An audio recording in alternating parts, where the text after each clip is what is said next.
Olá a todos, espero que estejam todos bem. Eu também, graças a Deus. É muito bom estar nessa casa mais uma vez, então agradeço a oportunidade de nós podermos aqui estarmos juntos, estudando e buscando esta luz que é o Evangelho, que faz com que nós, existência após existência, compreenda um pouco mais da imortalidade da vida, compreenda um pouco mais de nós mesmos. E compreendendo mais a nós mesmos, a tendência é menos erros, mais acertos, mais alegria de viver. Por isso que para mim isso aqui sempre é uma bênção. E eu aproveito ao máximo essas oportunidades.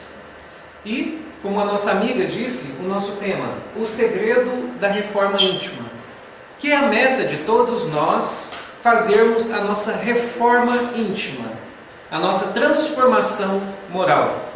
Mas não é uma coisa assim tão fácil.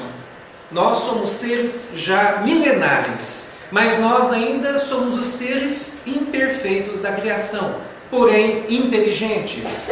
Mas ainda não utilizamos essa inteligência como deveríamos. Ainda estamos aquém do que poderíamos fazer. Então é por isso que não basta ter as leis de Deus em nossas consciências. É por isso que as revelações são trazidas para nós desde a antiguidade, desde o início das nossas eras, né? Mas o que importa saber é que a espiritualidade busca a todo momento despertar isso em nós, apesar das dificuldades. Despertar em nós esse progresso tão necessário, que vai fazer com que nós saiamos das nossas dificuldades morais e espirituais. Então não basta dizer para muitos, porque talvez estaria óbvio, qual que é o segredo da reforma íntima. Todos vão dizer, Jesus. Mas basta dizer Jesus? Se fosse assim, seria fácil demais, porque ele já está aqui há mais de 2000 anos. Mas como que está a Terra até então? Ainda tem dores, misérias, decepções, dificuldades físicas e morais? Tem. Então quer dizer que para nós sabermos que Jesus é o segredo da reforma íntima, não basta. É preciso ir além nesse segredo, tem algo mais, não é só Jesus. E é isso que eu busquei trazer aqui, com um pouco que eu já conheço da doutrina espírita, o que eu acredito que é necessário para que nós entendamos esse segredo de verdade. O meu reino não é deste mundo. Foi o que Jesus veio nos dizer quando Ele veio até nós. E aqui já começa o maior ensinamento para ir despertando em nós para esse segredo. O nosso reino, o nosso mundo também não é daqui. Nós não pertencemos a ele, a este mundo material, mas nós precisamos dele. Nós precisamos da escola, mas nós não pertencemos à escola. Nós precisamos da faculdade, mas nós não pertencemos à faculdade. Assim também é este mundo material. Nós somos seres espirituais. E é aqui que começa o segredo. Nós precisamos ir incutindo isso em nós, que nós não somos seres mortais, que a vida continua para todos e que nós devemos trabalhar não pontos imediatistas, mas pontos a longo prazo. Entender que nós temos uma linha de existência espiritual que vai além da existência física, onde que nós precisamos de várias existências físicas para ir cumprindo a nossa existência espiritual. E cada uma vai dando para outra partida e cada uma também vai trazendo o seu leque de aprendizados, conforme o esforço de cada um aqui de nós, nesse entendimento de que nós não somos deste mundo, mas nós precisamos dele como uma escola. A partir disso já vai abrindo tanto a nossa mente, tanto também essa visão que nós temos, porque nós vamos percebendo, já que não somos deste mundo, as coisas do mundo são necessárias, porém efêmeras. não devemos dar tanta atenção a ela como muitos de nós damos. Muitos de nós, pelo motivo de nós ainda estarmos nessa fase da busca de prazeres, nós nos contentamos com o lado materialista da vida. O problema é que o lado materialista da vida, ele é necessário, mas como instrumento. Tudo que nós temos que é material, até o corpo físico, são instrumentos para nos auxiliar a elevar o espírito, e não a meta final. Onde que muitos de nós acreditamos que a meta final é ter esse futuro material, é ter esse futuro profissional, é ter a beleza física, é ter os nossos prazeres atendidos. E a partir disso, entendendo errado a paixão que Deus nos deu, porque nós temos paixão pela vida.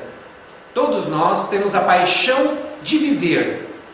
Mas essa paixão nos foi dada para viver em espírito, no meio material.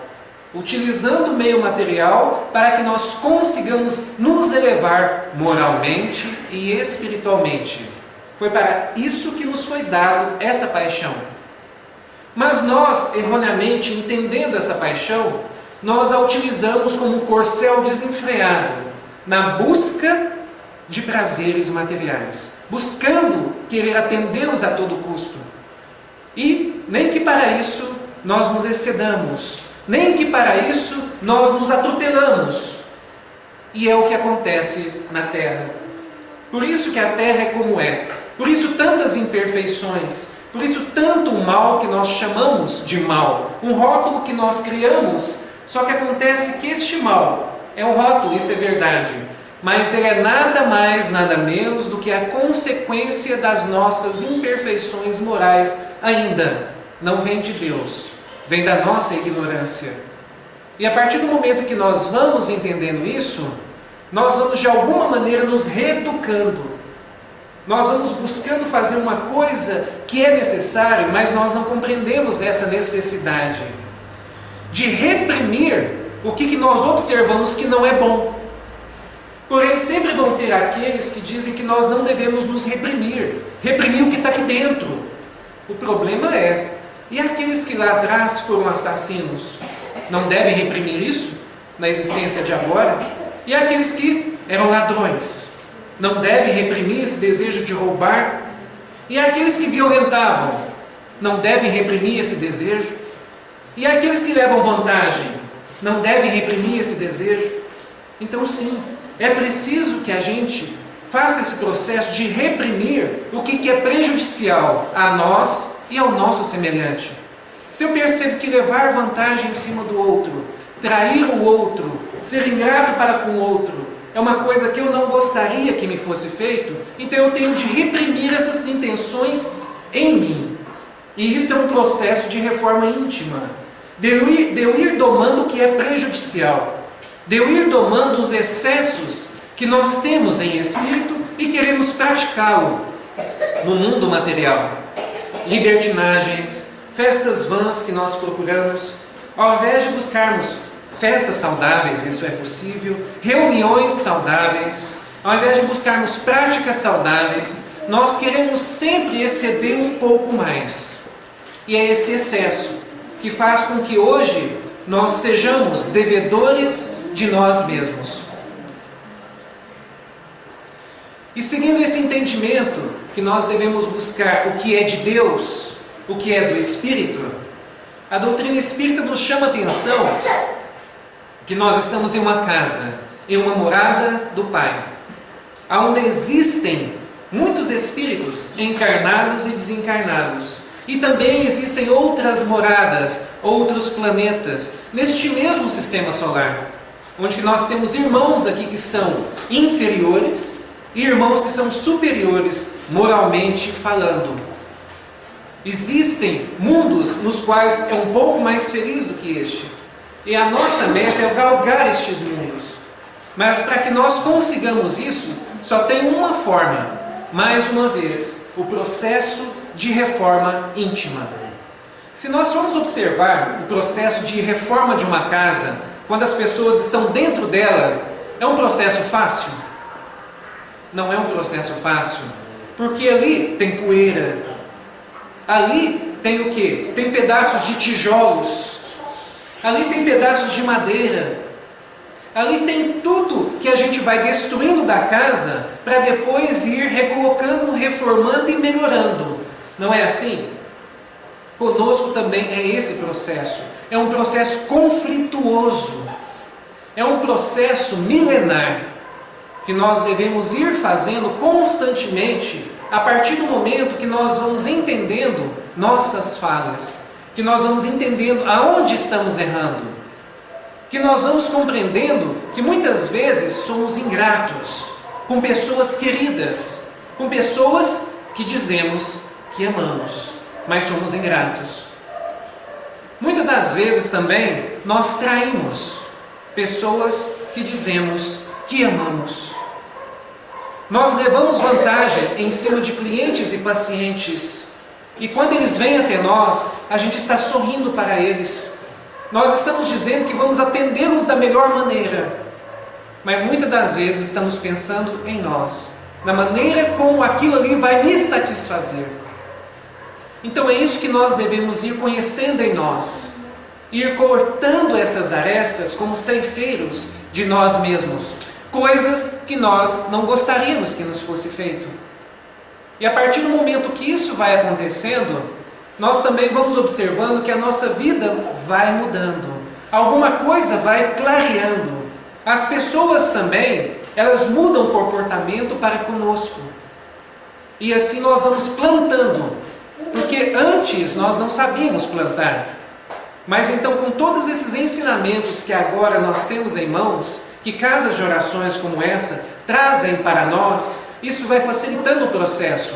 Porque, como eu disse, não basta ter as leis de Deus em nossas consciências. E por que não basta? Porque nós nos vislumbramos com as coisas do mundo. E a partir do momento que isso acontece, vem um véu na nossa consciência. E no momento, nós não pensamos em nada.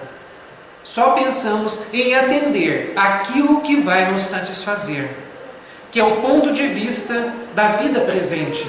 Esse ponto materialista, acreditando que o que importa é o momento agora. Mas é tão interessante que nós ficamos pensando nessa coisa, mas quando a gente olha o mundo à nossa volta, nós vemos pessoas que já foram ricas e hoje são pobres.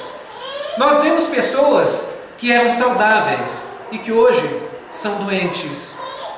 Nós sabemos de pessoas que antes eram jovens e hoje estão maduras.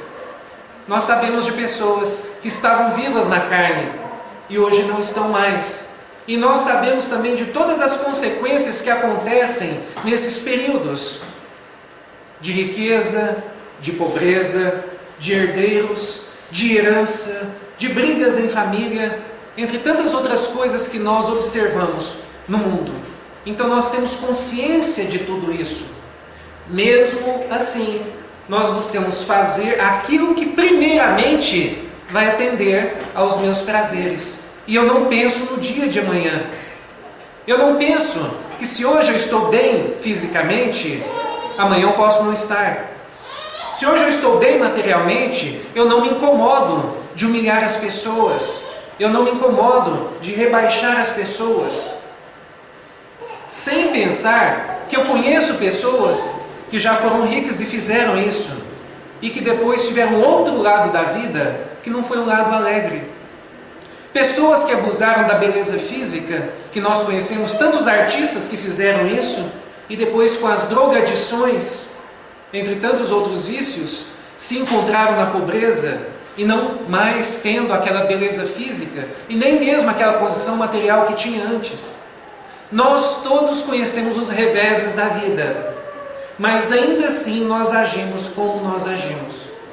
Por isso que é preciso uma constância da teoria buscando a prática. Essa constância que nós estamos buscando aqui nessa casa espírita, por exemplo, de buscar esses ensinamentos que vão me ensinando e vão naturalmente indo para o meu inconsciente. Agora eu estou consciente, assistindo e por agora eu estou atento. Mas é possível que assim que eu sair daqui, já acabou, não está mais no consciente, vai para o inconsciente. Só que tem uma coisa, eu vou repetindo essas práticas, essas visitas à casa religiosa, recebendo passe, recebendo tratamento e escutando novamente o Evangelho. O que vai acontecendo? Vai indo para o inconsciente, com o tempo vem para o consciente. E naturalmente eu começo essa prática. E aí começa a fluir naturalmente. Isso pode passar o quê? Dias, meses, anos e até existências. Mas isso acontece. E a partir do momento que nós nos dedicamos e nos entregamos a isso, isso vai mais rápido. A nossa transformação moral acontece mais rápido. E principalmente por causa disso, ninguém pode ver o reino de Deus se não nascer de novo. Não tem como em uma existência só nós aprendermos tudo e nós sermos seres angélicos. Nós somos seres milenares. Nós já estivemos aqui desde lá atrás e talvez até em mundos antes deste. E aqui nós estamos. E agora nós somos um montante de conhecimentos milenares, passando por todas as raças, por todos os conhecimentos dos países dessa terra, por todas as línguas, por todos os sexos. E hoje nós somos esse montante. Pode não ser bom ainda, porque não é bom ainda. Porque se fosse bom, nós não estaríamos neste mundo. Se fosse bom, nós não estaríamos passando pelas dificuldades nas quais nós estamos passando. Então significa que ainda tem muito que aprender. Mas o que importa saber é que nós já superamos muitas coisas, já vencemos muitas coisas. Ainda temos dificuldades materiais, espirituais, físicas. Faz parte do processo. Um processo de lapidação, de transformação moral. E é isso que vai acontecendo, um melhoramento progressivo da humanidade terrena a partir de cada um que aqui está. Cada um buscando fazer a sua parte, não esperando o outro fazer, mas que cada um faça a sua. Porque nós temos a mania de esperar que o outro mude, de esperar que o outro faça, de esperar que o outro transforme. Mas a partir do momento que eu saio dessa ideia e começo comigo mesmo, tudo modifica, tudo se transforma. E a partir do momento que eu vou conseguindo transformar o meu meio, eu também vou servindo de exemplo. Um pequeno exemplo, mas acontece para filhos, para cônjuges, para familiares, para conhecidos. E isso vai indo além do que nós imaginamos. É a maior bênção, essa oportunidade que nós temos de estarmos juntos, aflitos, isso é verdade. Mas o Evangelho vem dizer, bem-aventurados os aflitos. Nós que estamos aqui na terra, todos nós somos aflitos em menor ou maior grau. Todos nós estamos, de alguma forma, em pânico, em menor ou em maior grau. Tristes ou alegres, em menor ou em maior grau. E nós vamos como uma montanha russa. A vida não é isso? Uma montanha russa? Ora nós estamos bem, ora nós estamos lá embaixo, ora nós estamos lá em cima. A vida é isso. E é isso que faz ela ser bela. Essa diferença na qual nós encontramos e que vai fazendo com que percebamos que nós não temos o controle dela, mas que Deus tem. Que Deus tem o controle dela. E que nós, tá certo, aflitos, sem entender ainda muita coisa, mas o que importa é a caminhada. Saber da lei de ação e reação, causa e efeito. O que plantamos, vamos colher. Então é por isso que a gente deve entender o que Jesus vem nos dizer. Cada um conforme as suas obras, cada um conforme o que planta, cada um conforme o que faz ao seu semelhante, porque o que plantar, colherás. E é isso que Jesus vem nos chamar a atenção. Nós somos bem-aventurados porque nós estamos colhendo coisas boas e colhendo coisas que não são tão boas. Mas como eu disse, é um processo de lapidação, é um processo consciencial, nos chamando à consciência para o que nós já estamos acertando. Porque nós já estamos acertando muitas coisas. No mundo tem muita gente boa. Nós já estamos caminhando. Está certo que nós oscilamos, conforme os nossos interesses. Tem alguma hora que a gente vai e faz uma coisa que não devia, devido a algum interesse material, algum interesse físico, algum interesse que eu tenho devido ao fato de eu ainda querer alimentar, como eu disse, estes prazeres. E aí nós achamos que prazeres são felicidades. Mas com o tempo nós vamos perceber que não. Que prazer não traz felicidade. Que prazer traz uma alegria momentânea física, mas não felicidade. A não ser o momento que nós vamos compreendendo que são sentimentos. É uma forma diferente de prazer. Nós estamos um pouco longe ainda. A partir do momento que nós migramos para as ações dos sentimentos, aí vem uma outra forma de prazer. O prazer do espírito de viver, de estar pelo seu semelhante e de estar fazendo a sua transformação moral, de estar superando as suas dificuldades, de antes com preguiça de levantar, mas agora eu tenho ânimo de acordar, ânimo de trabalhar, ânimo de conviver, ânimo de ajudar, ânimo de compartilhar e ânimo de superar as suas dificuldades. Então a bênção dos ensinamentos de Jesus é isso, que vai nos ensinando o que é a verdadeira propriedade. E é isso que nós devemos trabalhar no hoje para levar para o amanhã, para levar para as vidas vindouras. Nós levamos, por exemplo, o nosso carro para o além ou para a vida futura. Nós levamos as nossas casas, as nossas contas no banco, a beleza física de agora, nós levamos. É a carne, é o corpo. Não levamos nada, entendeu? Mas tem alguma coisa que a gente leva. Por isso o tema, a verdadeira propriedade. Nós levamos aquilo que nós adquirimos de conhecimentos, aquilo que nós adquirimos a partir dos ensinamentos que a espiritualidade vem nos trazer. E também essas ideias inatas de todas as profissões terrenas, de todas as experiências, estão conosco. Então isso vai com a gente. A piedade que nós vamos aprendendo, a amorosidade, o sentimento de fraternidade, paciência, renúncia, isso vai conosco.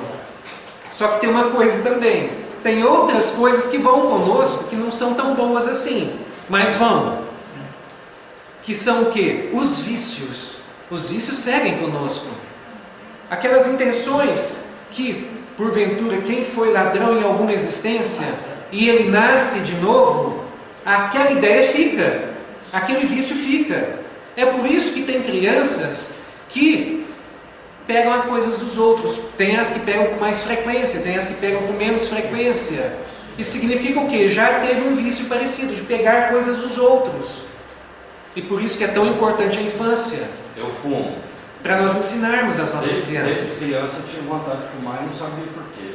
Então tem pessoas que têm alguma vontade de pegar o que é do outro. E segura isso porque os pais ensinaram que isso não dá certo. E aí quando ele cresce, isso vem com mais força. Mas os ensinamentos do pai estão ali barrando isso. E ele percebe que também na sociedade ele precisa reprimir isso, porque não é uma coisa boa. Tá? Vícios, por exemplo, talvez antes, tá? Você me perdoe o que eu vou dizer, talvez você até se drogava. Mas hoje qual é a bênção? Você só fuma, menos mal. Tá?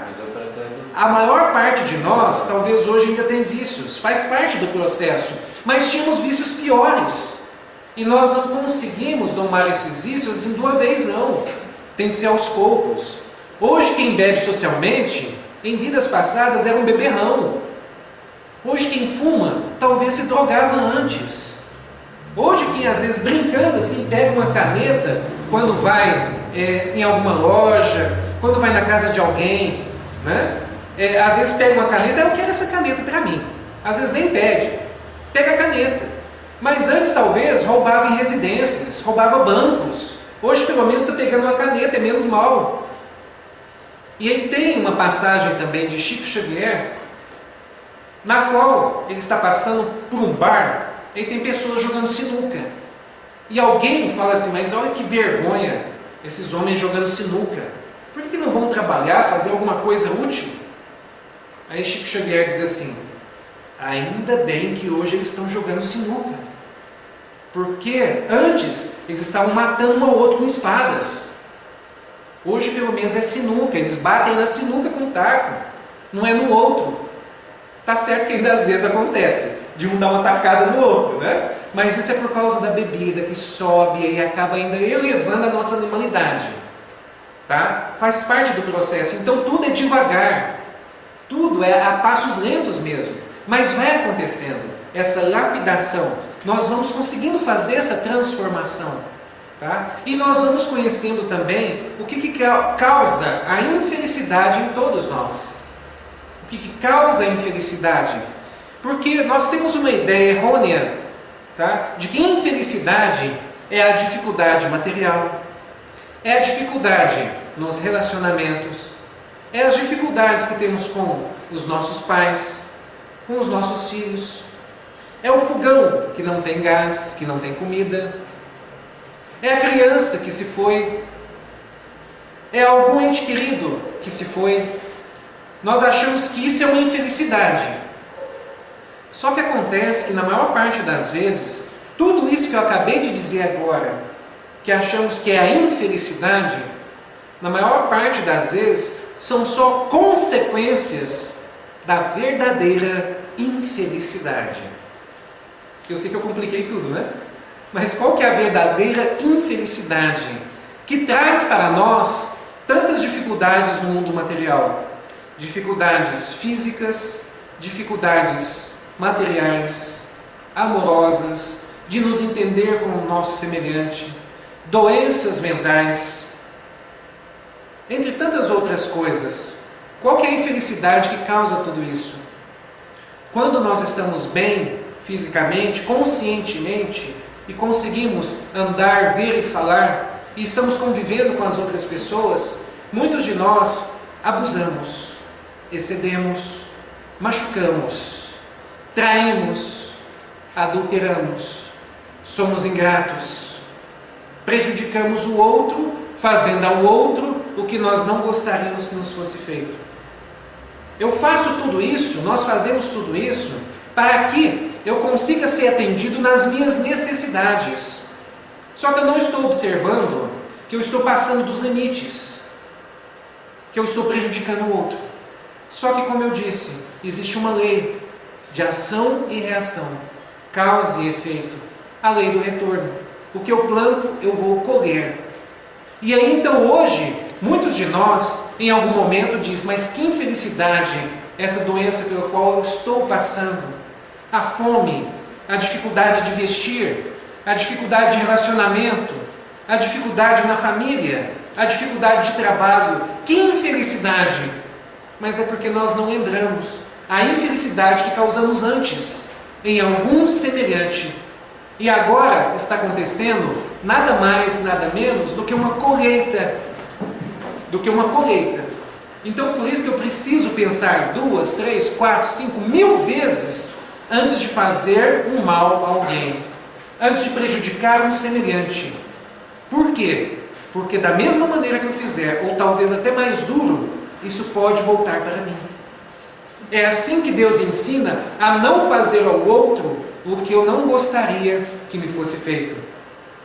Como eu estava dizendo, a vida nos traz decepções, ingratidões, afeições destruídas, entre tantas outras dificuldades pelas quais nós passamos. Porém, é nada mais, nada menos do que o reflexo de nós mesmos em cima de nossos semelhantes. Então, como eu disse, não basta dizer aqui que o segredo para a nossa reforma íntima é Jesus. Aí a gente enche as nossas casas, os nossos trabalhos de foto de Jesus e achando que pronto, ele vai fazer o resto. E não vai dar, não vai funcionar. Se nós não entendemos o que está por trás deste ser, deste mestre, deste Espírito iluminado, Jesus Cristo. É onde que ele vem nos dizer: que Ele não coloca fardos pesados em ombros leves por demais, que todos nós aqui na terra estamos carregando exatamente aquilo que nós damos conta de suportar. Nós temos dívidas, nós temos excessos ainda para nos redimir? Temos, mas não tem como vir de uma vez, é aos poucos, é a prestação que nós vamos acertando tudo isso. Então, neste momento, em nossas existências, nós estamos passando pela bagagem que Deus e a espiritualidade e Jesus sabe que damos conta de suportar. Mas por que muitos de nós acreditamos que não damos conta? Por que pessoas se entregam ao desespero? Por que pessoas atentam contra a própria vida?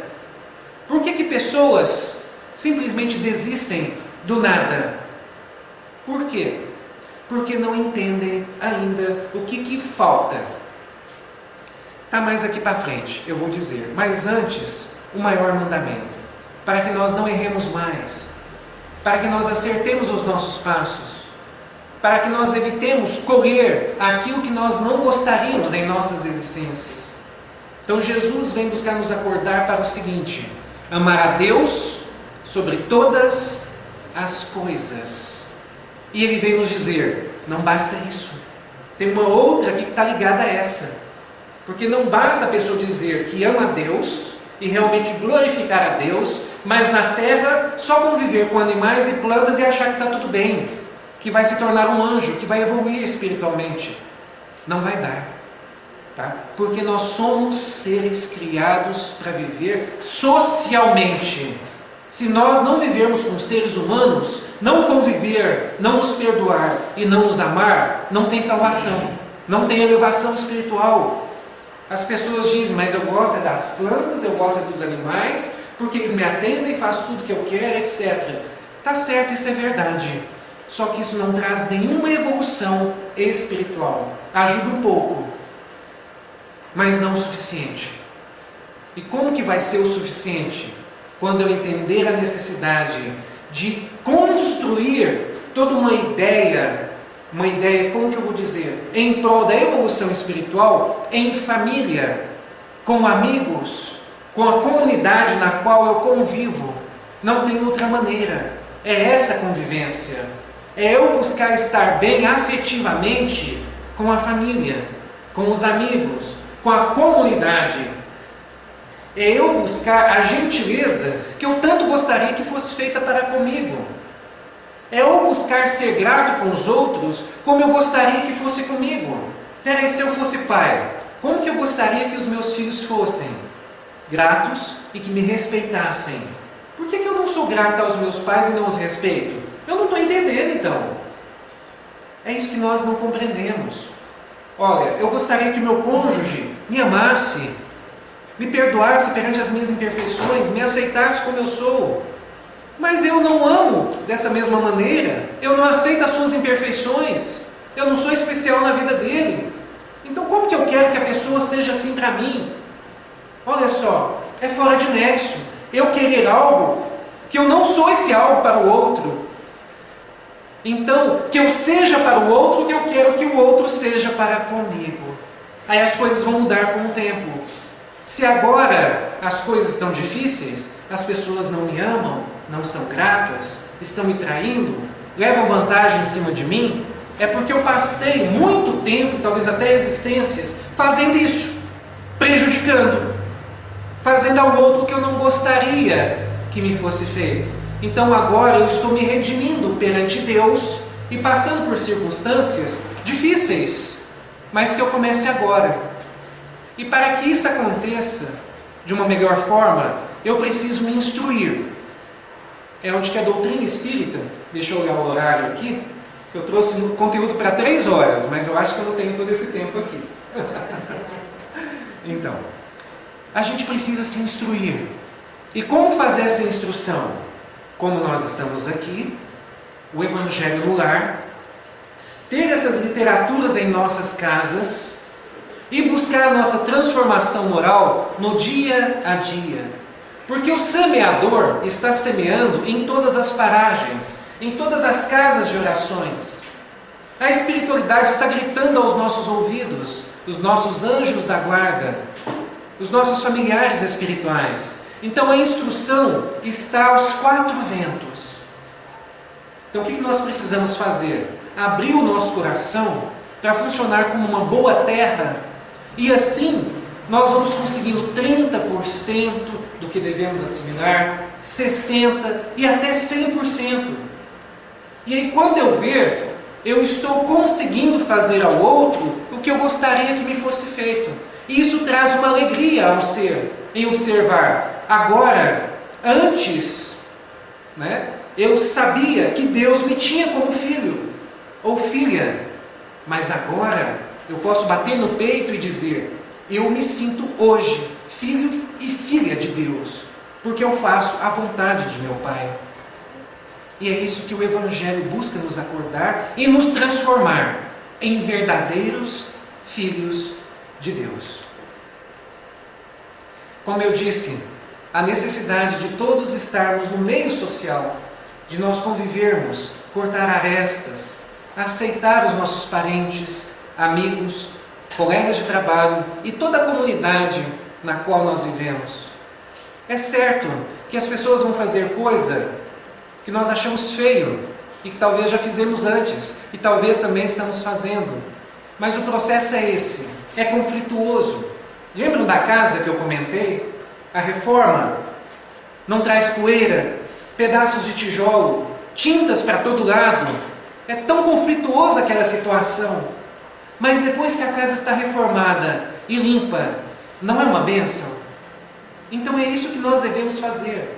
Agora, conflitos em nossa mente. Meu Deus do céu, preciso da minha transformação moral. Mas o outro não faz. O outro me prejudica o semelhante dele. Esquece o outro. É cada um com Deus. Eu com Deus e o outro com Deus. Se eu puder dar exemplos e ajudar, tudo bem. Mas eu não posso chegar nele e dizer: você vai mudar. Não é assim. Tá? Então que eu procure fazer a minha parte. Entender que fora da caridade não há salvação. Fora do auxílio para com o meu semelhante, não há transformação. Não há mudança de ideias. Não há elevação espiritual. E o poder da fé faz tudo. Basta eu entender: Deus está por todos nós. Aquele ditado, que vem dizer que não cai uma folha de uma árvore sem que Deus saiba. Eu acredito nisso. Tudo é permitido. Mesmo coisas tristes que nós vemos no mundo. Mas tudo também tem um porquê. E se nós não entendemos agora, nós ainda vamos entender. Tá? Porque ninguém no mundo é vítima. Ninguém. Por mais triste que aconteça. Mas uma criança ficou soterrada uma semana. Tem um porquê. Por mais triste que aquilo seja, tem um porquê. Tanto que nós já, uma época atrás, ficamos sabendo no meio espírita e na internet a psicografia de um jovem, que ele foi arrastado por um carro e veio a morrer. E depois a psicografia dele veio dizer que antes, lá naquela época romana, ele com as suas bigas, ele arrastava mulheres e crianças. Olha só, então tudo tem um porquê. Ele precisou passar por aquilo para sentir na pele o que fez com milhares de pessoas. Por mais doloroso que seja, se não passar por um processo semelhante, não tem aprendizado. A pessoa vai fazer de novo. Tá? Então tudo tem um porquê. Então elevemos a nossa fé em Deus. Elevemos a nossa fé em nós mesmos. Porque é ela que nos dá esperança de viver. É ela que nos dá vontade de fazer algo para o nosso semelhante, sabendo que nós também vamos colher. Não só por causa dessa ideia, vou fazer o bem porque é o que eu vou colher, não. Mas é porque é a vontade de Deus. E é porque eu entendo que eu preciso nessa terra buscar ser grato. E por isso, gratidão a Deus, gratidão pela vida, gratidão a Jesus, gratidão a vocês, gratidão à sociedade. Porque nós dependemos uns dos outros. E nós só vamos ser felizes quando todos nós, como uma irmandade, darmos as mãos para uma verdadeira regeneração. Agradeço mais uma vez a bênção de estar nessa casa, de nos dar essa oportunidade de estudar um pouco além e de conseguir chegar, né, a essas resoluções que vão fazendo com que nós entendamos que temos muito a aprender, mas o que importa é, o caminho está aí, as portas estão abertas para todos nós. Então vamos valorizar, vamos agradecer todos os dias, alegria na oração, alegria em família, alegria em trabalhar, em ser útil, em cuidar do lar, em cuidar de nós mesmos, fisicamente, espiritualmente, em cuidar dos nossos semelhantes. E assim, vamos evoluindo, buscando a felicidade que todos nós almejamos. Deixo aqui o meu abraço a todos e fiquem com Deus.